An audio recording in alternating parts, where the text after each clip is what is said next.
I think we are live. All right. I have AJ Bodybuilding with me. He is a 20-year-old bodybuilder. He's an amateur bodybuilder. He's from Canada, Vancouver, and it brings a lot of memory and happiness to interview him because he has a great future ahead. He he has a lot of potential basically. So I just want to interview him, and as you know, this show is called as YouTube Real, and it's inspired by Brian Ross, who has the London Real. Not high level stuff. This is just humble production, humble stuff. But end of the day, we should. It's all about story. Everybody has a story. I have AJ Bodybuilding. His name is Aidan Brow, and let's talk to him. Thanks for having me, prathap. No. Thank you and welcome to the show. It's great having you and great chatting with you. So, if you could introduce yourself For to sure. the audience, yeah. So my name's Aidan. I've got a YouTube channel called AJ Bodybuilding. I'm a competitive bodybuilder. I'm at the provincial level at the moment, looking to go to the national level. So I've competed in the one show before last year, and I'm qualified for provincial championships here now. And I love making videos, bodybuilding videos, tips, tricks, lots of kind of give you the real life feel, and that's what I like to do. So. All right. Who motivates you? I mean, how did you start lifting?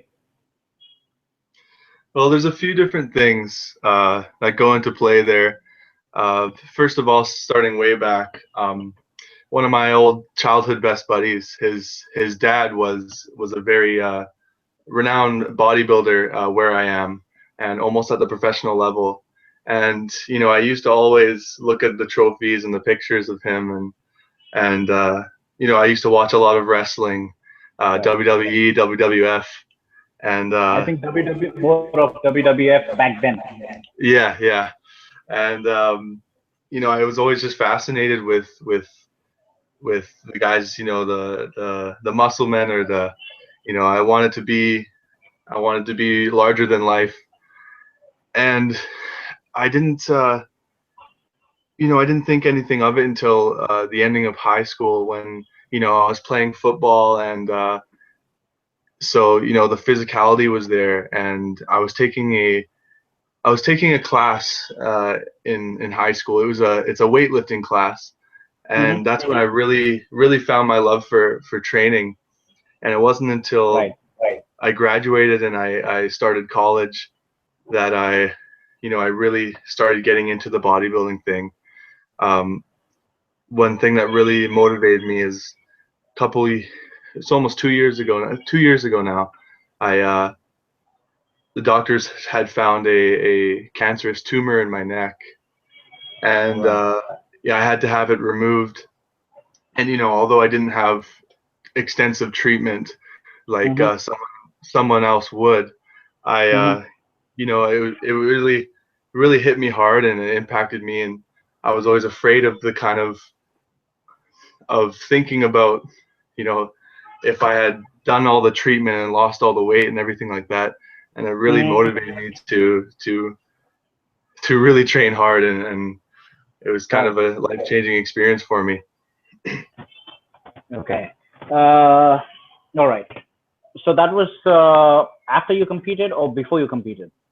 That was before I competed, and that was an offset of that was the main reason I wanted to compete so badly. Is I made a promise to myself at that time that I was going to compete, and I did. So that was big for me. That's brilliant. I would also like to know as to who's the bodybuilder whom you look up to. You're from Canada, Vancouver. Now from Canada, I think there are I can name a couple of pro bodybuilders. There was Paul Goulet, Frankenstein sort of physique. I think he was in my mind. He's the big Remy of the 90s. Yeah, He was absolutely freakish. I mean, apart from him, there was I mean, you have Frank McGrath. He's still there. He's with the yeah, Animal Frank. Nutrition, right? Right. Yeah, guys like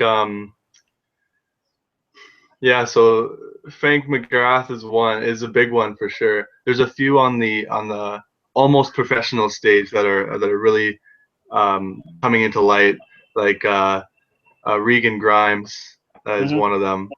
Mm-hmm. So Canadian bodybuilders we're really becoming a force to be reckoned with on the Yeah. stage. Why not? Yeah, Why not? exactly. I think given some given some time, I think we would find a lot of competitors coming from Canada, Definitely. right?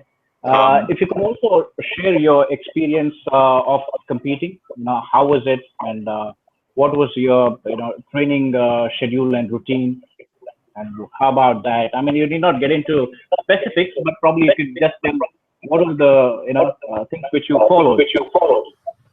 for sure. So basically, when I did my show, I didn't have a coach, and I didn't, I didn't have a second eye.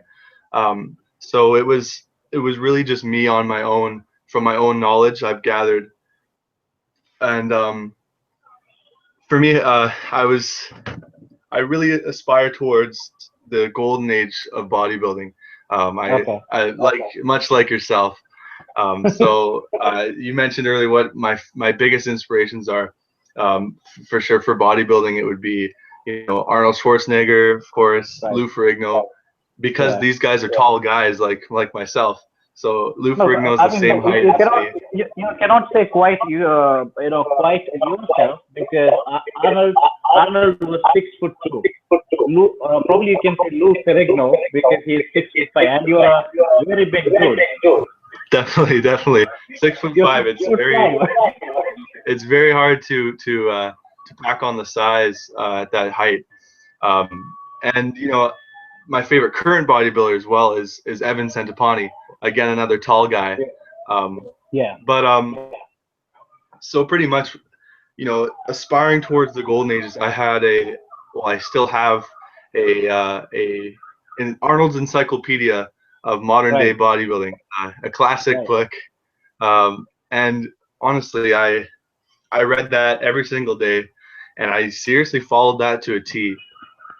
Now, actually, you can see I filmed my whole contest prep on my YouTube channel. This is before I really started to gain any sort of following. Right. So not very many people have seen it, but I did film the whole prep and everything I Okay. did, and so it's very extensive. You can see it on my channel. It's a Mm-hmm. playlist. But so yeah, I mean, I had limited knowledge to what I knew. I didn't have a coach, which is always a disadvantage when competing because there's so many things that come into play. But Right. I started, the training stayed the same. Okay. I was still doing my same training split. Mm-hmm. I was just upping the intensity a little bit. Of Mm-hmm. course, adding in cardio as well is a big thing.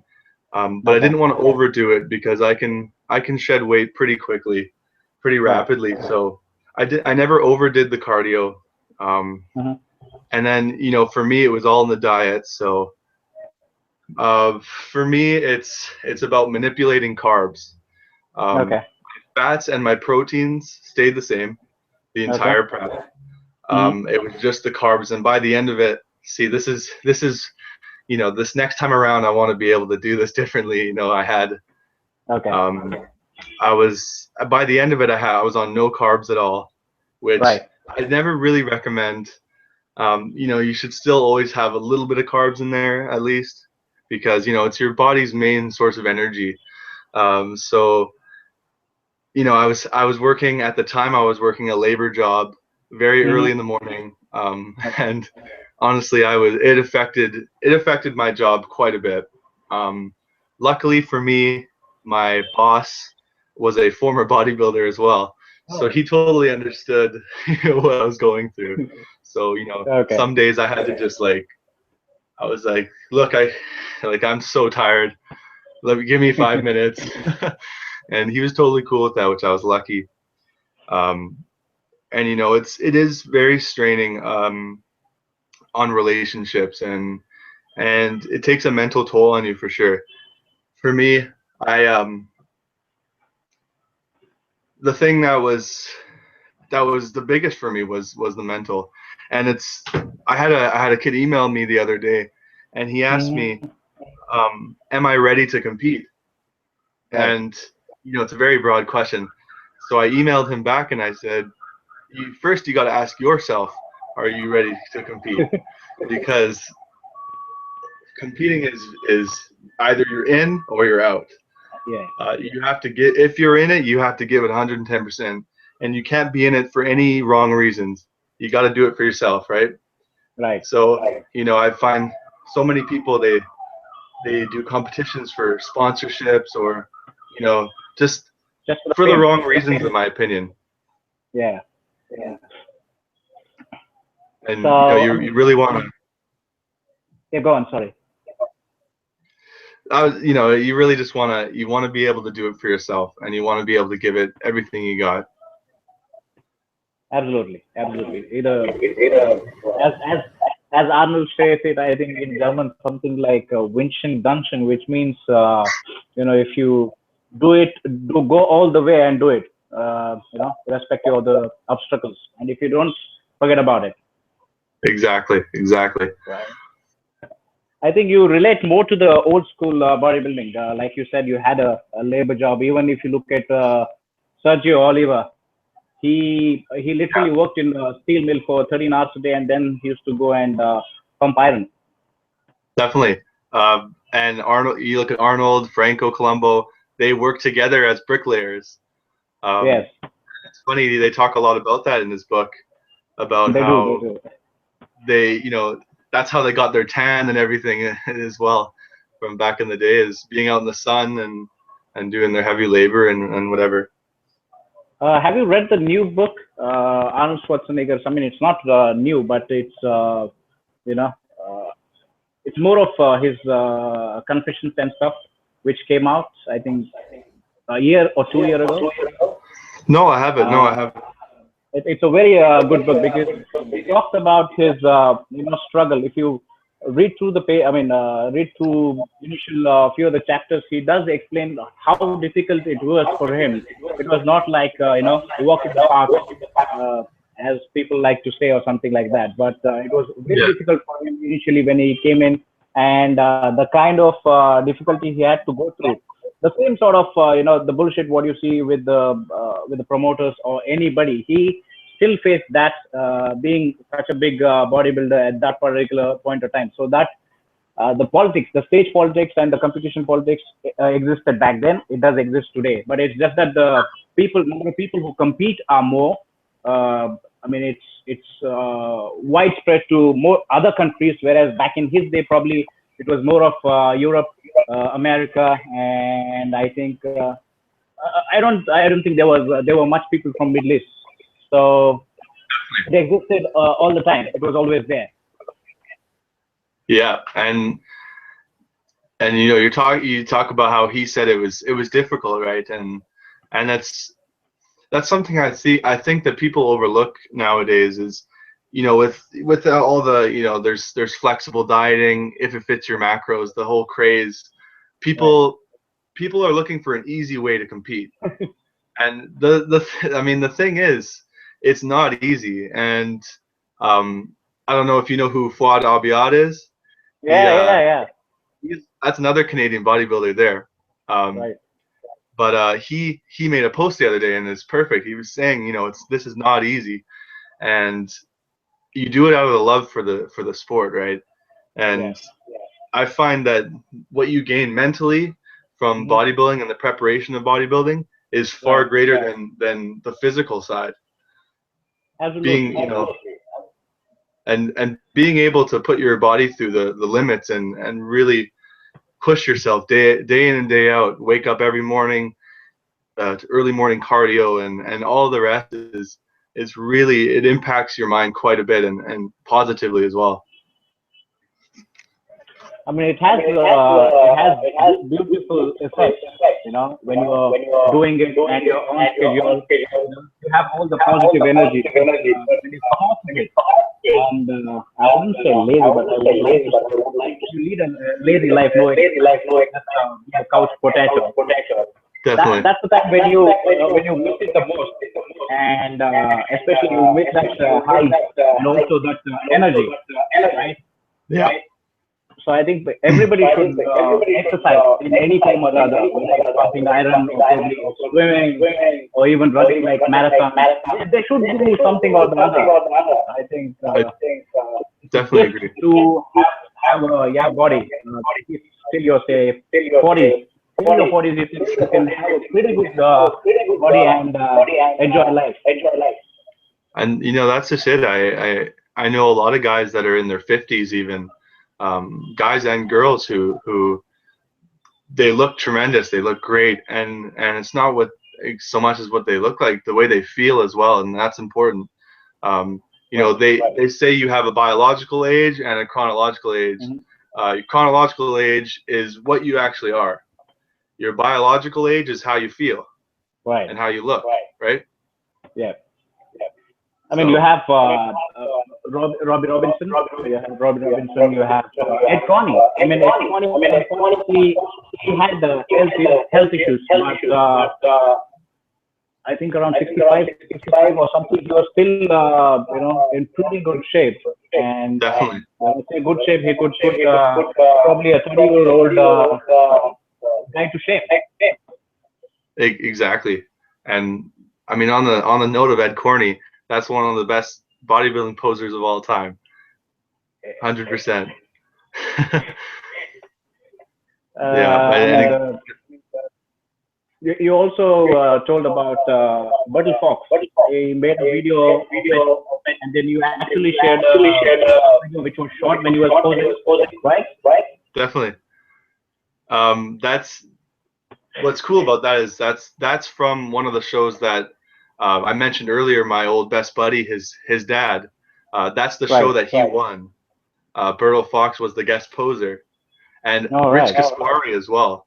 Rich Gaspari and Berto Fox, and I have the tape at my house, and I was watching it for the first time, and I just couldn't believe Berto Fox, an absolute monster.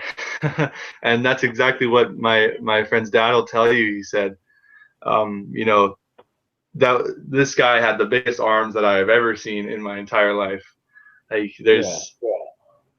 it's like he looked he, as good as he looked, he won the heavyweight, he won the overall, but then Bertle next to him just made him look like a little tiny ant. It's crazy. Like a physics competitor, maybe. Yeah, exactly. In front of a pro. Well, Bertle was he was amazing. He had phenomenal genetics. Definitely. He could have. I think he had the better genetics compared to even Ronnie Coleman. I think he could have been Mr. Olympia forever. But I don't know what really happened, but that was something, if he had focus, he could have gone a long way. I agree, yeah, and that's I often think about how some of the the competitors from the 80s and 90s, how I feel that they were kind of robbed, or they were in the wrong time period. You know what I mean? To the guys like Kevin Levrone and the uncrowned Mr. Olympias. I believe nowadays they would smash everyone out of the water. Absolutely. I mean, it was like what do I say?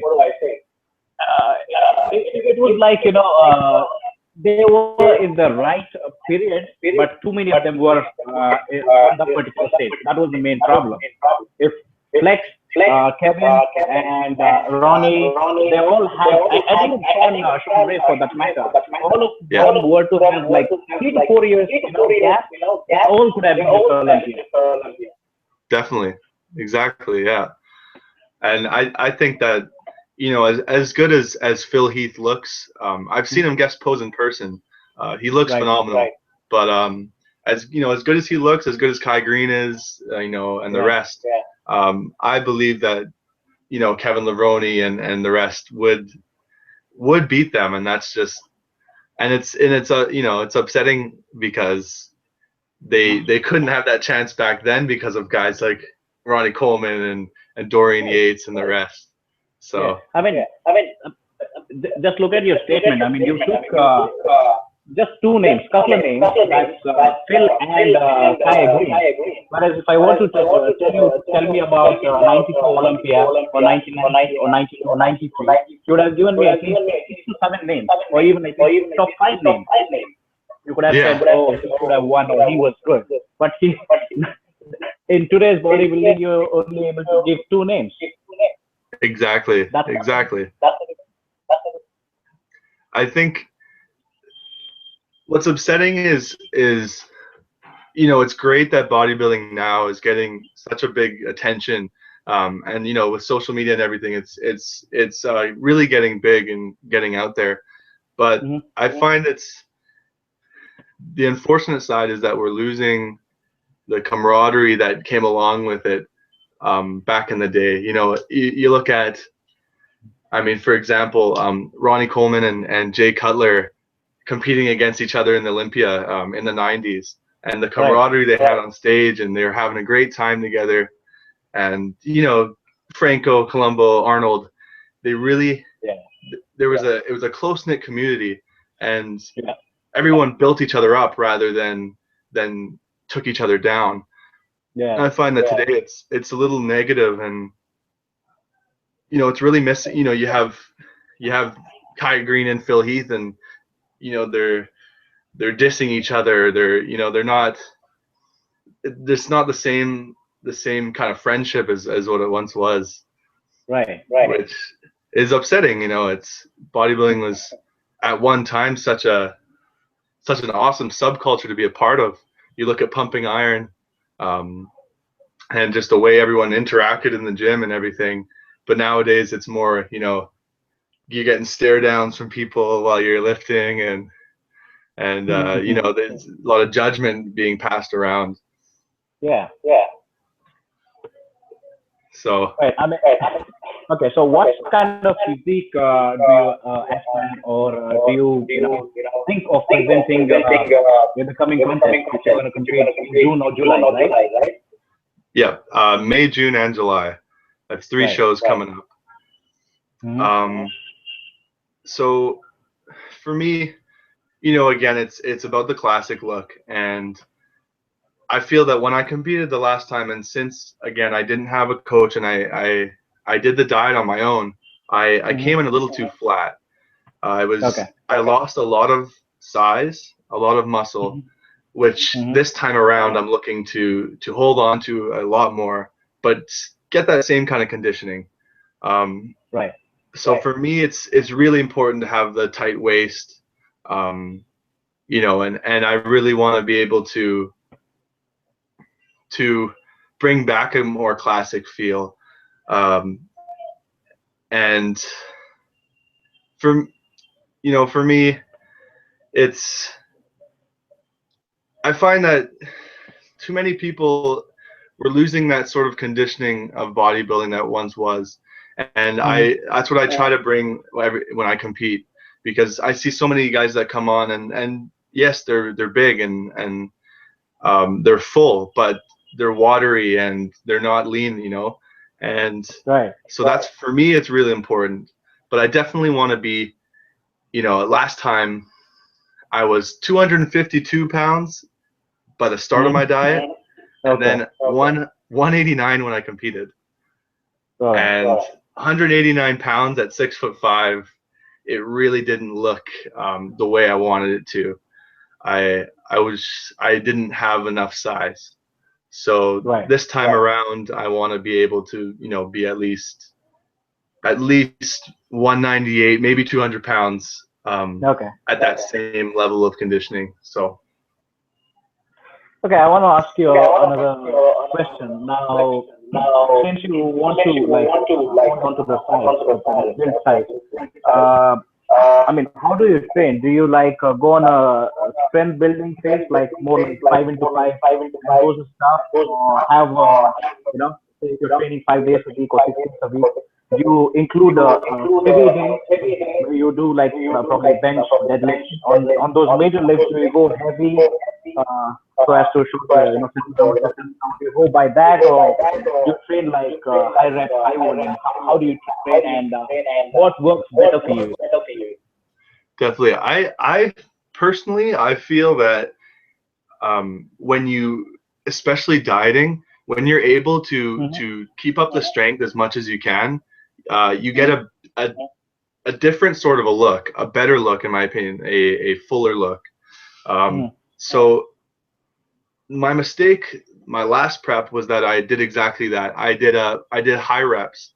I Okay. felt that doing higher reps and dropping the weight, there's a real mental aspect that goes into it. And I Mm-hmm. think that, I lost a lot of strength, Right. but I think mentally I was just telling myself, I was telling myself, you're way lighter. You can't lift the same weights, and it Mm-hmm. really had a physical effect on me.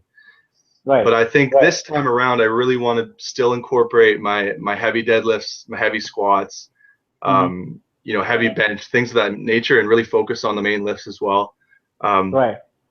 and at the moment, I'm doing a 7-day split, so I'm training every single day.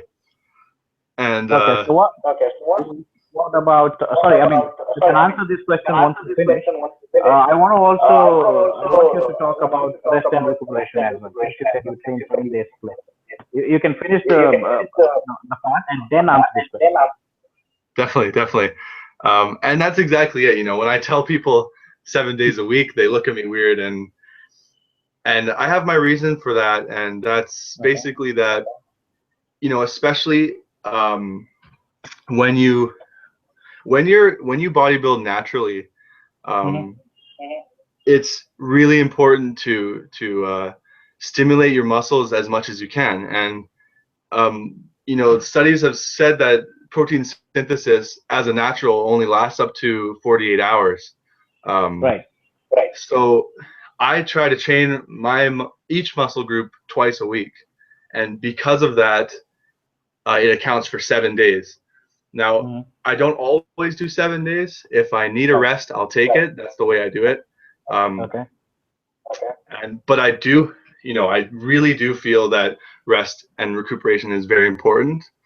Right. It may seem like I don't because of this, but I do know the benefits of resting, and believe me, I do a lot of it on my Okay. downtime. I do a lot of napping and a lot of laying around. And Okay. if you look at Arnold, it's Yeah. funny. You can search it up, and you can find a lot of pictures of him sleeping. He's always napping. He's always sleeping, Right. and Yeah. that's always a good way to go about getting rest you need. I always make sure I have a good sleep. Um, I take ZMAs, and ZMAs also help with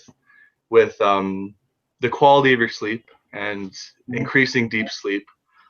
So there's a few Right. precautions that I take. But again, I do take rest days when I need it.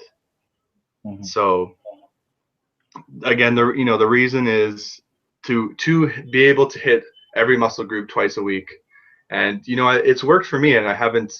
It's really been working. So at the moment, I'm not ready to slow down with a rest day. Okay.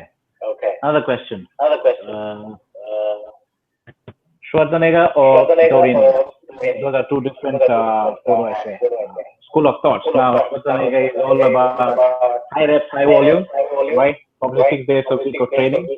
Dorian Yates Yeah. doing, just two working sets, or probably one working set with 2 to 3 warm-up sets and a lot of resting.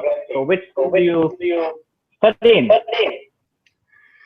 So I'm sort of in the middle, and the reason being is I believe that I prefer Dorian Yates' ideologies of training. Right. meaning his split, Right. but I prefer Arnold's execution. So Okay. so basically, the thing with Arnold is he liked to train opposing muscle groups. He trained chest and back, Right. shoulders and arms, stuff that kind of and that definitely works. I did that starting out with bodybuilding, and Right. I really saw results on it. But I found that I was in the gym for 3 to 4 hours a day, and it really took a toll on personal life.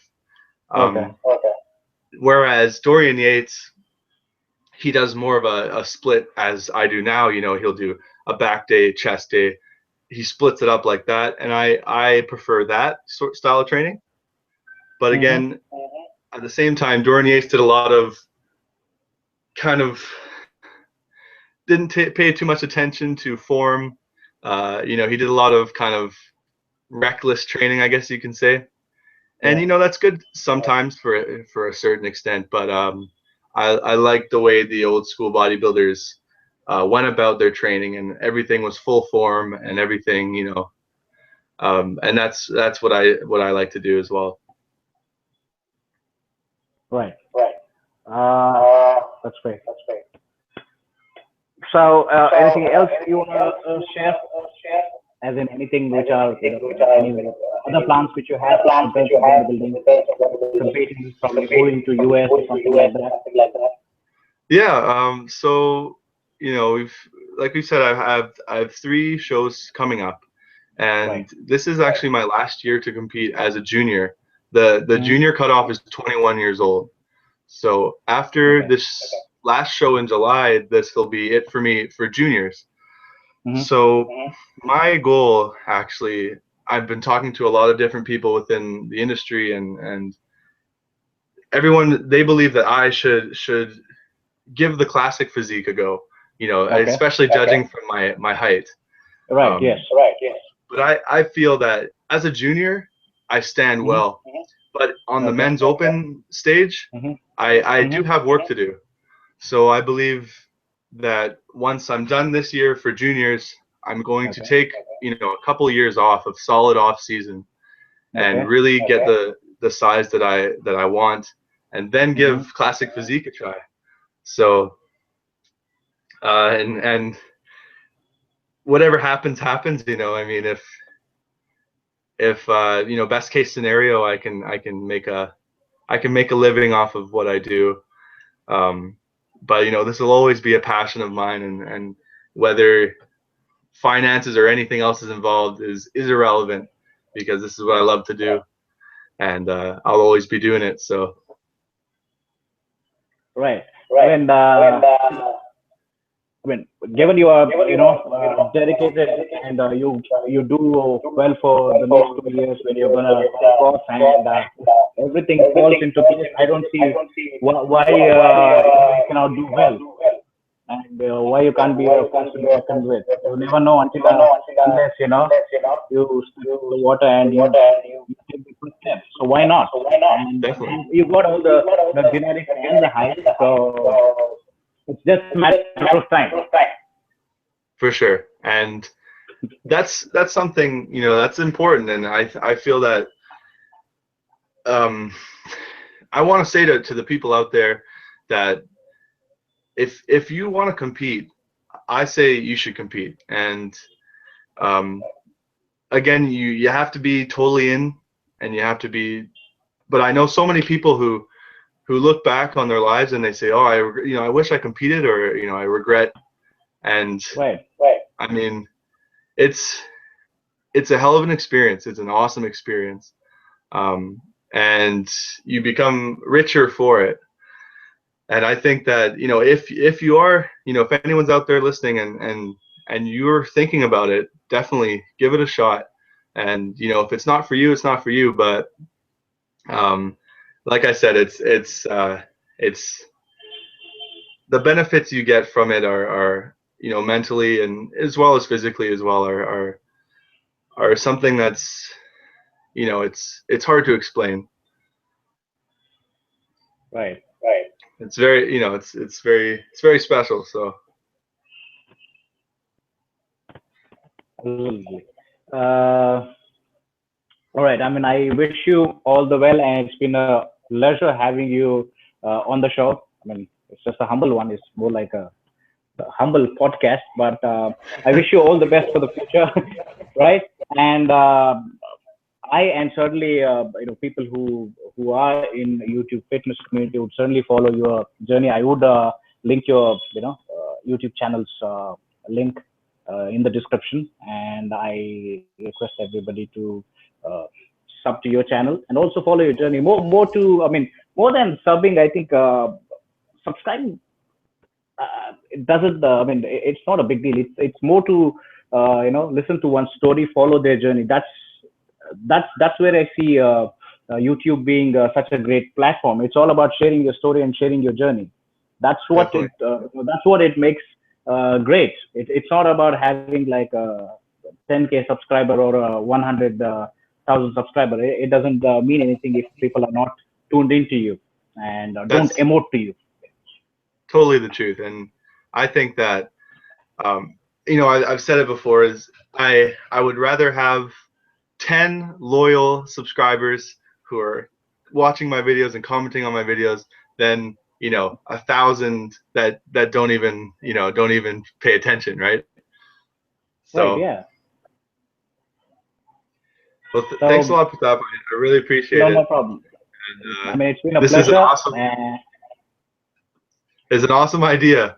So definitely stay tuned for more of these episodes.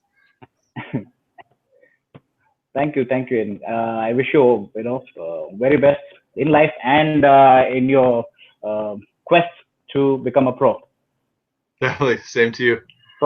Probably 3 to 4 years down the line, you might be a pro in US. Who knows? Well, if that day comes, we'll do another live on air interview. That would be with a pro. Awesome. All right. You take care, brother. You too. All right. Bye for now.